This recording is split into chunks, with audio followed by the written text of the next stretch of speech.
세상에 떠도는 기묘한 괴담들. 첫 번째 이야기, 군대에 소름 끼치는 실화. 때는 2007년 겨울. 나는 갓 상병으로 진급한 상태였고 군번이 많이 풀린 터라 분대장을 맡게 되었다. 수색이었던 우리 대대는 지옥 피근무가 없는 기간엔 해안 초소로 경계 근무를 나갔었는데 2인 1조로 사수와 부사수 이렇게 구성이 되어 초소에서 1시간 반 정도 근무를 했다. 사단 내에서 꽤 힘든 대대로 꼽혔던 수색대대는 신병교육대대에서 차출이 아닌 100% 지원을 받아 배치를 시켰다. 그래서 부적응자나 관심병사가 타 부대에 비해 거의 없었고 약간의 폭력만 빼면 정말 괜찮고 매력있는 부대였고 대대원들 간의 화합이나 분위기가 정말 좋았다. 하지만 어디나 그렇듯 정말 심각할 정도의 관심병사가 한 명이 있었고 나의 입대 동기가 그 관심병사의 사수였었다. 이제부터 이 관심병사를 A라 칭하겠다. 어느 정도였냐면 2등병 때부터 전화기를 놓지 않았다.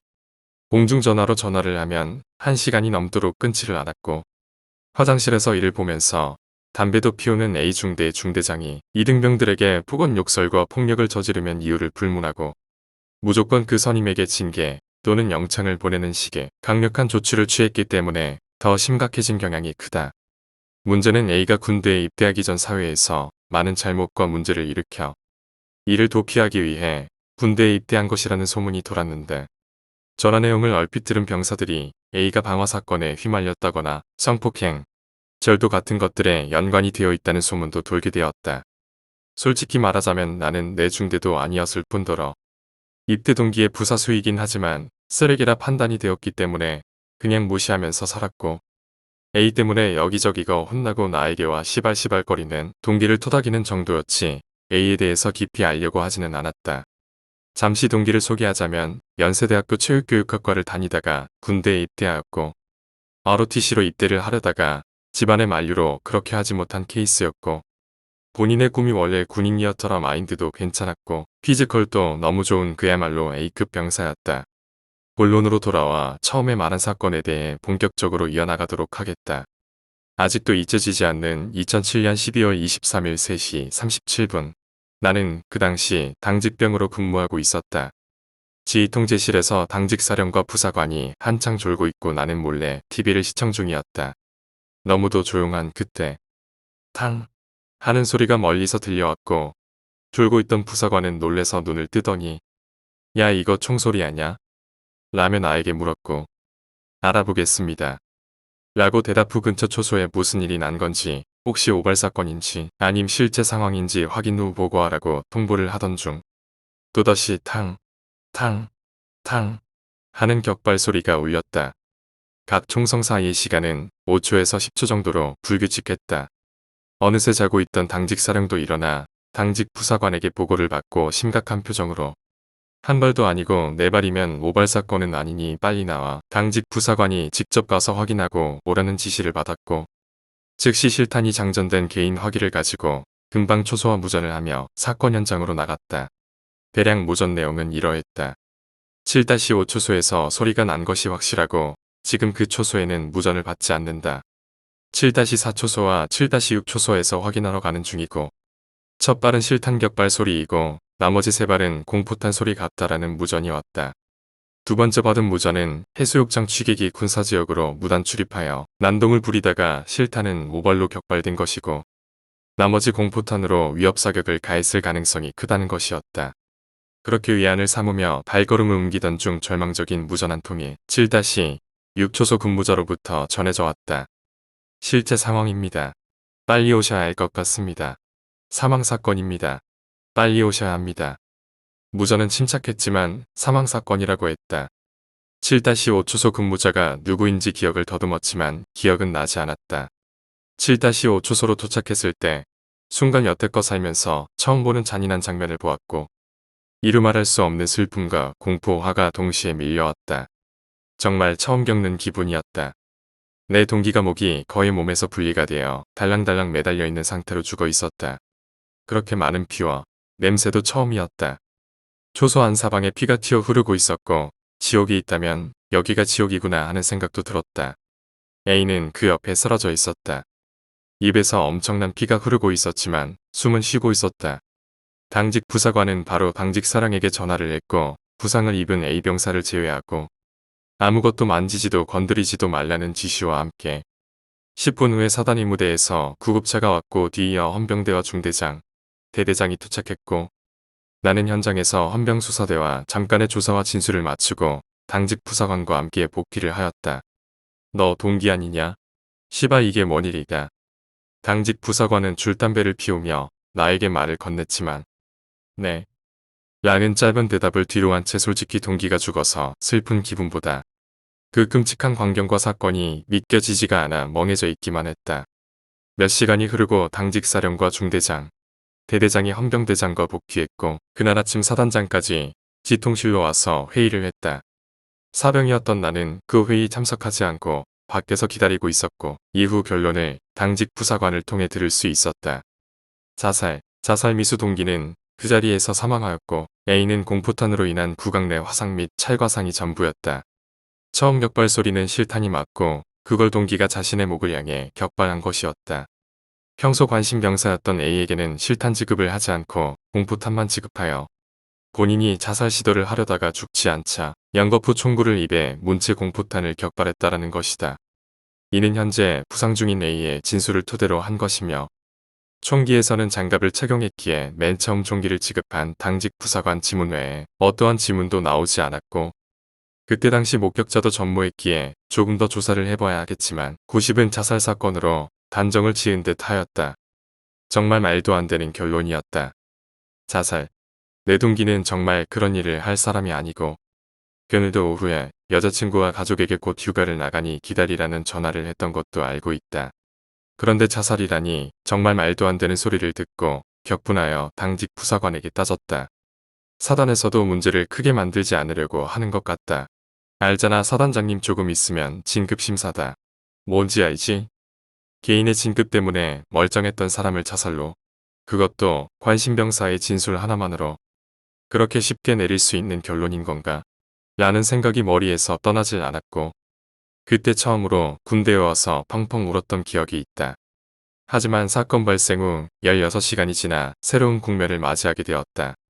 헌병대 수사대에서 타살일 가능성이 크다라는 의견을 내놓았고 사단 밖의 일반 병원에서 치료를 받고 의무대로 복귀한 A병사는 헌병대로 구속되었다. 헌병대 수사과장이 사진과 사망한 병사의 사체를 분석해본 결과 K2 소총으로 자살 시도를 한 경우 관통상이 생기게 마련인데 자살을 하려고 자신의 목에 총구를 대고 방아쇠를 당기면 생각보다 상처의 크기가 그렇게 크지가 않다고 했다. 하지만 동기는 목이 몸과 거의 분리되다시피 한 상처였고 이는 분명 타인의 개입이 들어간 몇 걸음 뒤에서 누군가가 사격을 했을 가능성이 크다고 했다. 정확한 것은 부검을 통해 알아낼 수 있다고 들었다. 동기의 가족이 부대에 도착했다. 아들의 사망 소식을 듣고 두 분 다 도저히 부대까지 올 수 없어 지인들이 모시고 오느라 시간이 지체되었다고 한다. 조사는 계속되는가 싶었다. 부모는 절대 우리 아들은 자살할 이유도 그런 생각을 가질 수가 없는 아이라며 아들의 부검에 동의를 했고 그렇게 조사는 계속되어 갔다. 이후 지휘통제실 병사가 전해준 A가 헌병대에서 진술 내용은 대강 이러하다.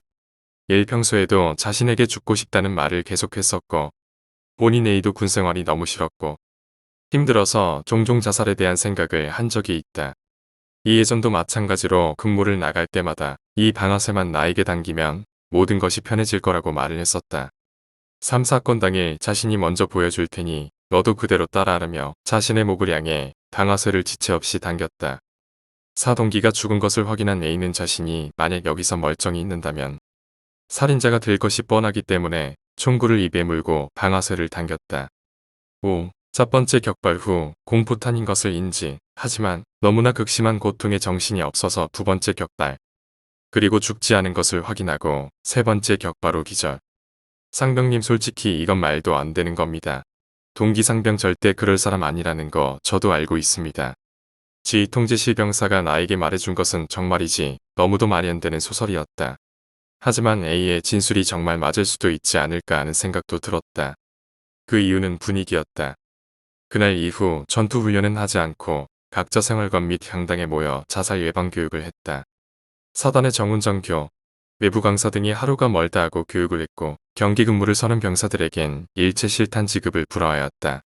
뭔가로 몰아가려는 그 특유의 분위기가 있었고 다들 그 분위기에 휩싸여 내 동기는 자살했다라는 것이 사실화가 되어 있었다. 대대에서는 A를 위해 병사들이 롤링페이퍼와 간식을 넣어주었고 힘내라는 말과 빨리 잊고 같이 열심히 군생활 하자라는 글들이 대다수였다. 내 동기가 A의 자대 배치 이후 지속적으로 정시를 피폐하게 만들고 뒤에서 조종해서 일부러 욕을 먹게 즉 쓰레기를 만든 장본인이 되어가고 있었다. 상병님 솔직히 그 상병 있지 않습니까? 저희한텐 그렇게 앞에서 잘해주더니 A한텐 너무 개쓰레기 짓 한 거 아닙니까? 혹시 또 모릅니다. 둘이 샤워실에서 그 짓을 했을 수도 있고 말입니다. 아니 불침번이 야간에 그런 소리를 들었다고 하는 말도 있습니다. 소문이 퍼지고 있었다. 평소에 후임들 엉덩이를 만지고 지나치게 스킨십을 하려고 한다는 둥. 그리고 절대로 혼자서 샤워하는 법 없이 A와 함께 샤워를 했다는 해당 중대원들의 진술. 솔직히 처음엔 나도 발끈했지만 분위기가 지나칠 정도로 내 동기가 쓰레기이고 후임까지 끌어들여 자살을 하게 만들려고 했다는 천하의 나쁜 놈으로 몰아가고 있었다. 부검이 끝나고 장례도 끝났다. 결과는 전혀 알 수 없었다. 달인 때 본 가족들의 모습은 처참했다. 심지어 가족들까지도 동기의 자살이 맞다고 생각하는 것 같았다. A는 이후 서단내 연대로 전출을 가게 되었고 나는 시간이 흘러 전역했다. 제가 글재주가 없어 두서없이 쓴 것 같네요. 여러분은 제 글을 보며 어떤 생각이 드시나요? 정말 A가 피해자이고 제 동기가 자살을 한 것일까요? 다들 그렇게 생각 안 하실 거라고 생각합니다. 아니, 쉽게 단정 지을 순 없지만 자살이 맞다도 아니고 자살이 아니다도 아닙니다. 확실한 무언가가 없기 때문이죠. 더 조사를 했어야 했습니다. 하지만 그때의 그 분위기, 군대 내에서 무언가를 은폐하려고 A를 B로 만들려 분위기 몰아가는 것은 정말이지 무서울 정도로 순식간이었습니다. 간부를 비롯해 모든 병사들이 자살이다라고 결론을 지었습니다. 하지만 이게 끝이 아니었습니다. 끝난 줄 알았던 이 사건은 제가 전역하고 얼마 되지 않아 다시 수면 위로 떠오르게 됩니다. 전역 후 한 통의 전화가 왔다. 예전 그 사건 때 같이 근무하던 당직 부사관이었다. 너 동기 있잖냐? 걔 타살이란다. A가 풀었어. 그리고 그 새끼 자살했다. 사단이 난리가 났다 지금. 오랜 통화였지만 중요한 내용은 이러하다. 그 밖의 것은 이제 글로써 풀어내려가겠다. 사건 후 장례가 끝나고 내가 몰랐던 사실들이 몇 개 있었다. 헌병대장은 전출을 까고 수사과장은 전역을 했다고 한다. 사체 부검 및 현장 감식 결과 자살일 가능성은 매우 낮으며 타살일 가능성이 농후하다는 결론이 나와 사단장에게 보고를 했다고 한다. 하지만 사단장은 이 사실을 은폐하고 자살 사고로 만들라며 지시했고 둘은 처음에 어쩔 수 없이 그렇게 했다고 한다. 수사과장은 그 길로 미련 없이 전역했다고 한다. 시간은 많이 흘렀고 평소 그 사건으로 인해 죄책감이 컸던 수사과장은 동기 가족들에게 뒤늦게 이러한 사실을 알리고 국가의 한 기관에 민원을 넣었다고 한다. 이후 이 사건에 대해 재조사가 들어갔고 연대로 전출을 갔었던 A가 다시금 조사를 받게 되는데 이 과정에서 너무나 쉽게 자신의 범죄에 대해서 자백을 했다고 한다. 그 이야기는 이러하다. A가 군대에 입대하기 3일 전 술집에서 만난 바텐더를 성폭행하고 그 집에 불을 냈다고 한다. 여자의 생사는 알 수 없었지만 입대하여 생활을 하던 중 내 동기를 만났고 동기와 A가 외박을 나가 술을 마시던 중 만취 상태에서 자신의 범행에 대해 말을 했다고 한다. 이후 동기는 A에게 지금이라도 늦지 않았으니 문제가 더 커지기 전에 자수하는 게 어떻겠냐고 지속적으로 권유했고 혹시나 동기가 다른 사람들에게 이 사실을 알리면 어쩌나 하는 불안감이 계속되었다고 한다. 사건 당일 7-5 초소환에서 역시나 동기는 그 일에 대해서 말을 했고 협박성으로 말을 한 것은 아니지만 계속해서 커져갔던 불안감이 분노로 바뀌어 동기가 총을 세워두고 앉아서 조는 틈을 타 그대로 총을 격발했다고 한다.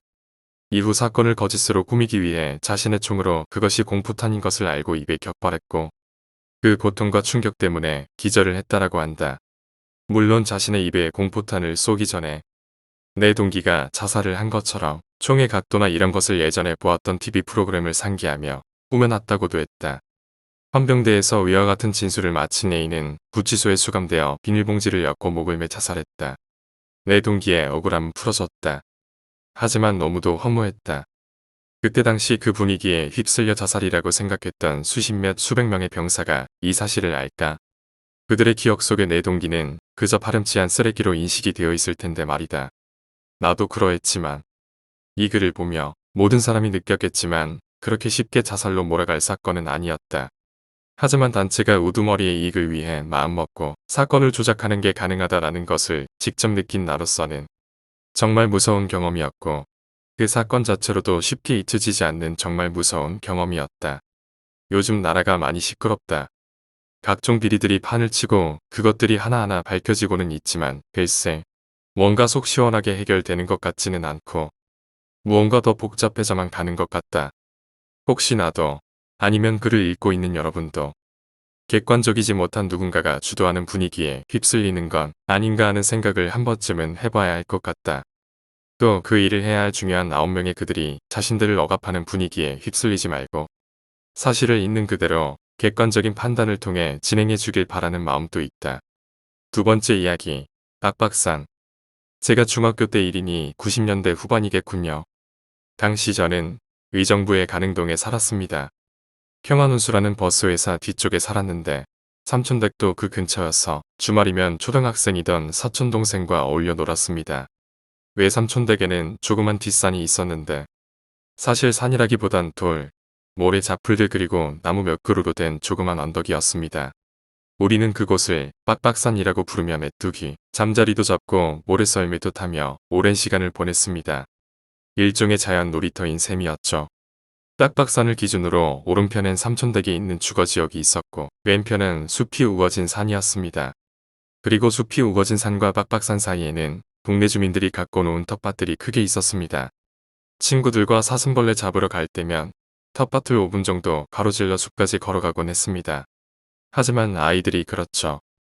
무언가에 푹 빠져 있다가도 금세 다른 곳으로 관심이 넘어가잖아요. 우리는 팽이치기가 한참 유행하기 시작하며 한동안 빡빡산을 잊고 살았습니다. 그러던 어느 날 친구들과 놀러 나가려는데 어머니께서 저녁은 삼촌댁에서 먹을 거니까 놀다가 그리로 오라고 하셨습니다. 점점 날이 어두워지자 저는 친구들과 다음 날을 기약하며 삼촌댁에 갔습니다. 어머니와 외숙모님께서 식사 준비 중이셨습니다. 아버지와 외삼촌이 퇴근해 집에 오실 때까지 밖에서 놀다 와도 좋다는 허락을 받고 사촌동생과 밖으로 나섰습니다. 동생이 스케이트보드를 샀다길래 언덕에서 타보자는 생각에 오랜만에 빡빡산을 찾았습니다. 오랜만에 찾은 빡빡산은 더 이상 제가 알던 그곳이 아니었습니다. 도로를 내기 위해 언덕을 허물어 아스팔트로 덮인 오르막길이 되어 있었습니다.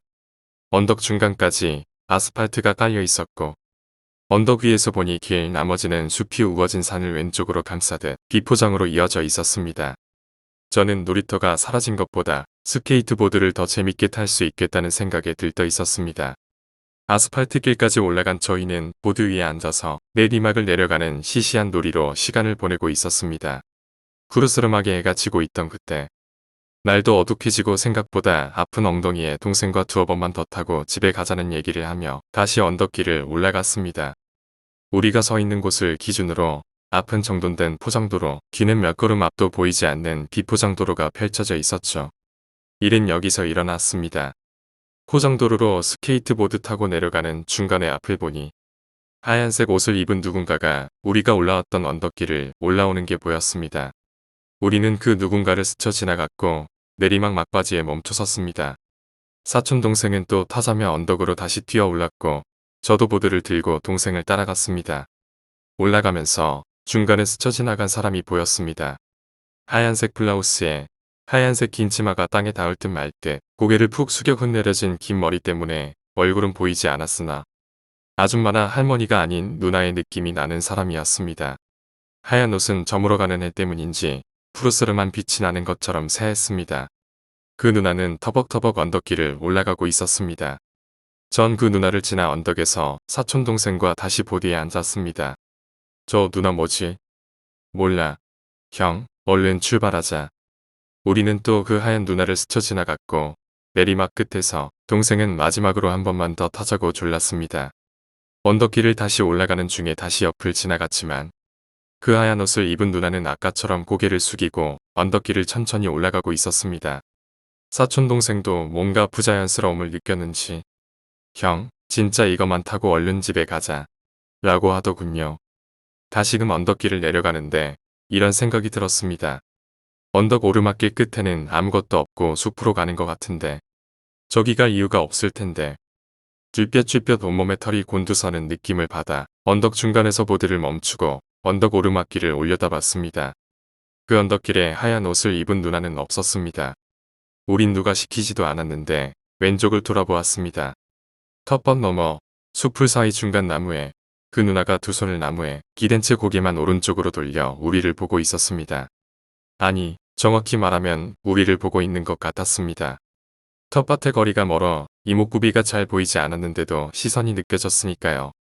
우리는 멍하니 서로를 바라보다 제가 먼저 도망갔습니다. 언덕 내리막길을 내려와 한숨을 돌릴 때쯤 사촌동생이 같이 가자며 눈물범벅으로 튀어오는 모습이 보였습니다. 조금 진정이 되고 내리막길 또랑에 빠진 스케이트보드를 찾아 다시 올라갔지만 그곳에는 이미 아무것도 없었습니다. 세 번째 이야기, 유체이탈. 최근 유체이탈 글이 꽤 인기 있는 것 같아 읽어보는 사이 꽤 많은 사람들이 의사적 유체이탈을 경험하고 있다는 걸 깨달았습니다. 제가 판단하는 의사적 유체이탈과 진짜 유체이탈의 차이는 유체이탈 시 보이는 풍경과 실제 풍경이 미묘하게 다르다는 것입니다.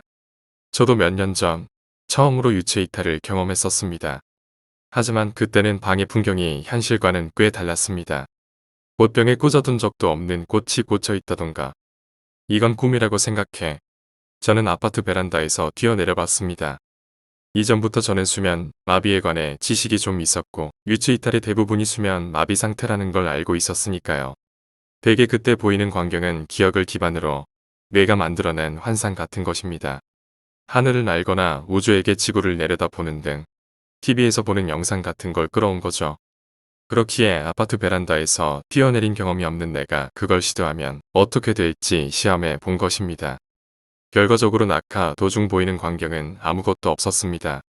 베란다에서 뛰어내린 경험이 없으니 뇌에는 그런 광경이 저장되어 있지 않고 그걸 무리하게 만들어내려고 해봐야 정보가 부족하니 아무것도 비치지 않는 게 당연하죠. 그래서 나는 이것 또한 생리현상의 일종이자 뇌의 오류라고 판단했습니다. 신비체험 같은 게 아니라요. 그 이후로도 한 달에 한 번 정도 자연스레 유체이탈을 경험하곤 했습니다. 하지만 나는 그저 리얼한 꿈 정도로 치부했죠. 의식이 완전히 유지될 뿐 아니라 벽을 지나다니거나 순간이동이 가능한 건 다른 사람들과 매한가지라 그리 드문 경우라고 생각하지도 않았습니다. 내가 유체이탈하는 패턴은 이랬습니다. 1 위를 향한 채 잠든다. 2 온몸에 힘이 빠지고 갑자기 몸무게가 느껴지지 않는다. 3 온몸 안쪽에서 강렬한 노란 빛이 가득 차 그 빛이 내 본체라는 감각이 든다. 4 육체적인 만능감이 느껴진다. 5 상반신에서 고속으로 영혼이 빠져나온다. 이런 게 고작 1, 2초 사이 일어나는 겁니다. 이런 체험을 몇 번 반복하자 뇌 속에서 구성된 광경도 점차 현실에 가까워져 종국에는 현실과 똑같은 모습을 비추게 되었습니다. 그렇게까지 되고 나니 뇌가 거듭된 이탈에 익숙해진 것인지 아니면 내가 진짜 유체 이탈을 겪고 있는 것인지 판단하지 못할 지경이었습니다. 몇 주가 지나자 나는 어느 정도 의식적으로 이탈할 수 있게 되었습니다. 그래서 그때부터는 이전에 여행했던 지역을 중심으로 일본 전체를 날아다니게 되었죠. 물론 현실과는 전혀 관계없다는 걸 인식한 상태에서요. 사람은 기억 속의 아름다운 광경을 다시 불러내는 것만으로 즐거워지는 법이더군요. 그러는 사이 한 번도 가본 적 없는 곳에 가면 어떻게 될까 하는 의문이 떠올랐습니다. 그래서 나는 실험 삼아 교토에 사는 대학 시절 친구를 찾아가 보기로 했습니다. 친구네 아파트 주소는 알고 있었지만 도쿄에 사는 내가 교토까지 간 적이 없으니 거기는 완전히 모르는 공간입니다. 그 무렵 나 스스로도 유체 이탈이 꽤 현실적이라 느끼고 있었기에 혹시 이탈이 진짜는 아닐까 싶었거든요. 나는 구글 맵에서 그의 집을 확인하고 실험에 나섰습니다. 결과적으로 한참을 헤맨 끝에 그 녀석 아파트 방까지 들어갈 수 있었습니다. 하지만 한밤중이라 친구는 이미 자고 있었고 커뮤니케이션을 하기에는 무리였죠. 일단 코를 잡거나 말을 걸기도 했지만 전혀 느끼질 못하는 듯 했습니다. 어쩔 수 없이 나는 친구 방 배치와 가구 위치, 벽에 붙은 포스터 같은 걸 기억에 담고 몸으로 돌아왔습니다. 다음날 나는 친구에게 전화를 걸어 방의 배치와 가구 위치 벽에 어떤 포스터를 붙였는지 물어봤습니다. 물론 나는 그의 방에 직접 찾아간 적은 없던 터입니다. 이야기를 듣고 내가 어제 본 걸 말하는 사이 점점 친구는 말수가 없어져 갔습니다. 내가 말을 마치자 그는 말했습니다. 너 누구 고용해서 내 방 훔쳐보기라도 했냐? 그 순간 나는 내가 겪은 유체 이탈이 진짜라는 확신을 얻었습니다. 그리고 그와 동시에 친구와의 우정도 끝나버렸지만요. 이제 연락하지 마라. 그 녀석은 그 말만을 남기고 전화를 끊었습니다. 결과적으로 나는 친구 한 명을 잃었지만 그때 내겐 그 정도는 사소한 일이었습니다. 나는 이제 온 세상 어디라도 드나들 수 있는 힘을 얻었어. 앞으로 인생은 내가 원하는 대로다. 그렇게 생각하며 잔뜩 들떠 있었죠. 하지만 그 이후 내가 생각해낸 건 비열하기 짝이 없는 짓이었습니다. 실제 세계를 자유로이 들여다볼 수 있다면 자고 있는 여자의 방에도 마음대로 들어갈 수 있으리라 생각했던 거죠. 게다가 영원 상태라면 그 여자에게 빙의해 원하는 대로 움직일 수도 있지 않을까 하는 기대도 품은 채였습니다. 그날 밤부터 나는 내 취향의 여자를 찾아 심야 도쿄의 하늘을 배회하기 시작했습니다. 그리고 마침내 마음에 드는 여자를 찾아내기에 이르렀습니다. 170cm 정도 키에 쭉 뻗은 팔다리에 가슴도 적당히 컸습니다. 눈매는 고양이 같고 코도 오똑 솟아 사랑스러움과 아름다움을 겸비한 여자였죠. 이 여자야말로 내가 찾던 여자야. 이 여자를 내 마음대로 하고 싶어. 나는 경험은 없었지만 그녀에게 빙의할 작정으로 그녀 등 뒤로 다가가 몸을 겹치려 했습니다. 하지만 그 순간 나는 강한 힘에 의해 튕겨나 나가 떨어졌습니다. 영혼 상태이니 어디 부딪힐 것도 없고 벽을 뚫고 옆방까지 날아갔습니다. 나는 망연자실했습니다. 그러자 무릎에 언뜻 봐도 악인으로 보이는 남자가 나타났습니다. 그 남자는 내 영혼을 압도적인 힘으로 찌르더니 이렇게 말했습니다. 저 여자는 내 거야. 방해하면 없앨 테다. 우리는 산 사람 몸은 못 건들지만 영혼길이라면 힘 약한 놈은 마음대로 해버릴 수 있어. 모골이 송연했습니다. 그때까지 나 말고는 영혼 상태로 돌아다닐 수 있는 존재가 있으리라고는 생각하지 못했었으니까요. 강렬한 공포를 느껴 나는 순간이동해 방으로 돌아온 후 몸 안으로 돌아왔습니다. 그리고 이불을 둘러쓰고 아침까지 벌벌 떨었습니다. 그때 이후로 유체 이탈을 하고 종종 주위를 둘러보면 산 사람인지 죽은 사람인지 모를 존재가 주변에 우글우글 들끓는 게 보입니다. 그 후로 나는 이탈을 그만뒀습니다. 다시 그 온갖 영혼이 우글대는 곳에 발을 담그고 싶지 않았습니다. 어쩌면 모두 내 망상이나 꿈인지도 모릅니다. 하지만 친구의 방한 풍경을 맞췄던 일 때문에 나는 아직도 내가 진짜 유체 이탈을 경험했었다고 믿습니다. 그러나 그것은 결코 무적의 존재가 되어 자유를 누리는 게 아닙니다. 동등하거나 혹은 그 이상의 능력을 지닌 괴물들의 세계에 들어가는 것을 뜻하는 겁니다. 여러분도 만약 나중에 유체 이탈을 경험하게 된다면 그걸 잊지 말아주세요. 네 번째 이야기, 그림자. 꽤 전에 있었던 일이다. 그늘도 여느 때처럼 일을 마치고 저녁 무렵집에 돌아왔다. 거실에 들어서자 거기 어머니가 불도 안 켜고 뒤를 막은 채 어두운 방 안에서 웅크리고 있었다. 나는 당황했다. 어머니가 이러고 있는 건 처음이었다. 무슨 일이 있나 싶어 초조해져 나는 어머니에게 달려가 말을 걸었다. 엄마, 무슨 일 있어? 왜 방에 불도 안 켜고 이러고 있어? 어머니는 갑작스레 내가 말을 걸어 놀란 듯했지만 곧 내 얼굴을 보고 안심한 것 같았다. 뭐야, 너구나. 사람 좀 놀래키지 마렴. 아니, 놀란, 겁난데. 어두운 방에서 불도 안 켜고 귀 막고 웅크리고 있던 사람이 할 소리인가 그게. 기막혀 하고 있자니. 어머니가 이상한 걸 물어봤다. 그건 그렇고 너 어디로 집에 들어왔니? 어디로? 이상한 질문에 기가 막히면서도 대답한다. 저기, 엄마. 어디로 집에 들어왔다니. 당연히 현관이지. 아니면 도대체 어디로 들어왔을 거라 생각하는. 말을 마치기도 전 바로 그 현관에서 똑똑하고 유리를 노크하는 소리가 들려왔다. 어라, 누가 왔나? 나는 누가 왔는지 확인하려 현관을 들여보려 했지만 어머니는 초조한 듯한 모습으로 나를 말렸다. 또 온 거야. 아까 그놈이야. 분명. 나는 무슨 일이 있었는지 당황스러운 와중에도 돌아왔을 때 이상했던 어머니 모습과 아까 그놈이라는 게 뭔가 연관이 있을 거란 생각이 들었다. 저기, 아까 내가 왔을 때 이상한 꼴하고 있던 게 그 아까 그놈 때문에 그런 거야? 내 질문에 어머니는 입을 다문 채 고개를 끄덕였다. 저게 말이야. 계속 현관에서 노크를 하는 거야. 내가 오기 조금 전부터 엄마는 그게 무서워서 어쩔 도리가 없더라고. 그래서 계속 귀를 막고 그게 없어지길 기다리고 있었던 거야. 그런데 그 사이 내가 돌아왔지 뭐니. 그것도 현관으로. 라며 새파랗게 질린 얼굴을 한 어머니가 말씀하셨다. 나는 심상치 않은 일이라고 생각했다. 저거 뭔데? 봤을 거 아냐? 어머니는 고개를 아래로 푹 떨구고 있었다. 생각하고 싶지도 않은 모양이었다. 그 사이에도 현관에서는 계속 똑똑하고 노크 소리가 이어지고 있었다. 이대로는 안 되겠다 싶었다. 잠깐 보고 올게. 아까랑은 다른 사람이 있을지도 모르잖아. 혹시 택배라도 왔으면 빨리 확인해야 하고. 하지만 어머니는 잡은 팔을 놓지 않았다. 안 된다니까. 안 가는 게 좋아. 분명 후회하게 될 거야. 괜찮다니까. 위험한 놈이면 현관문 안 열고 슬쩍 보고만 올게. 어머니의 팔을 억지로 뿌리치고 나는 현관으로 향했다. 우리 집 현관은 흐린 유리가 끼워져 있는 미닫이 문이다.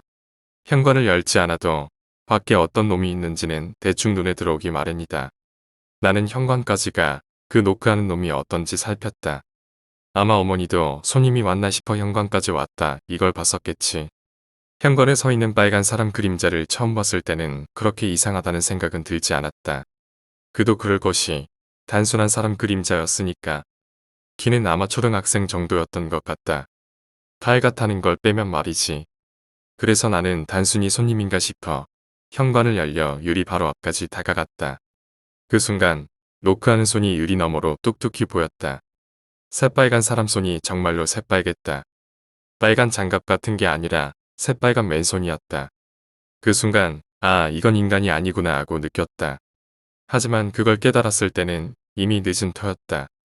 왜냐하면 현관을 열려고 가까워진 사이 그 녀석도 내 존재를 알아차렸으니 가까워진 내 존재를 알아챈 그놈은 이후 엄청난 기세로 현관을 노크하기 시작했다. 똑똑똑 철컹철컹 정말 엄청난 기세였다. 현관 유리가 깨지지 않을까 싶은 기세로 계속 두드려댔다. 바로 도망가고 싶었지만 무서워서 움직일 수가 없었다. 새빨간 사람 그림자가 엄청난 기세로 현관을 두드려대는 것이다. 문에서 철컹대는 소리가 날 정도로 나이 먹을 대로 먹은 어른인데도 그 광경을 보니 오금이 저려 발도 못 댈 지경이었다. 계속 거기 서 있을 수도 없었다. 그래서 나는 어떻게든 몸을 움직여 거기서 벗어나려 했다. 하지만 묘하게 달려 도망치겠다는 생각은 들지 않았다. 아마 상대가 모르게 서서히 도망치겠다는 생각이었을까. 나는 천천히 뒤로 몸을 뺐다. 그러자 사람 그림자도 약간 변화를 보였다. 처음 봤을 때보다 어쩐지 키가 커진 것 같았다. 하지만 노크하는 팔의 위치는 아까와 다름없다. 키가 커지고 있는 게 아니라 자라나고 있는 것이었다. 머리가 목이 늘어나는 게 아니라 정말 머리만 위로 쭉쭉 자라나고 있었다. 그리고 그 자라난 머리는 서서히 현관 위에 있는 작은 창에 다가서고 있었다. 하필 그 작은 창은 채광용이라 흐린 유리가 아니었다. 그러니 그 작은 창으로 머리가 다가서고 있다는 걸 알아차린 시점에 나는 눈을 피했어야 했다. 하지만 눈을 돌릴 수가 없었다. 너무 무서워. 오히려 시선을 돌릴 수가 없었다. 그리고 나는 봐버렸다. 새빨간 사람 그림자의 얼굴을. 아마 초등학교 저학년 정도 된 아이라고 생각한다. 새빨간 얼굴에 머리카락과 눈썹이 없었다. 인상적이었던 떡하니 열린 새까만 입과 부릅뜬 눈. 그 눈으로 흘깃흘깃 집안을 들여다보고 있었다. 그걸 보고 나니 완전히 한계였다. 나는 아와 하고 소리 지르며 도망쳤다. 그리고 거실로 가서 어머니와 함께 귀를 막고 덜덜 떨었다. 얼마나 시간이 흘렀을까. 귀를 막고 있었기에 감각이 없었지만 갑자기 야, 왜 그래? 하고 누군가 어깨를 잡았다. 일을 마치고 돌아온 아버지였다. 아버지잖아. 놀라게 하지 마세요. 뭘 놀라게 해. 놀란 건 나야. 어떻게 둘이 불도 안 켜고 시커먼 방 안에 웅크려 있어. 갑작스레 날아온 목소리에 놀라기는 했지만 아버지 얼굴을 보니 좀 안심이 됐다. 그리고 무심코 물었다. 아버지, 도대체 어디로 집에 들어오셨어요?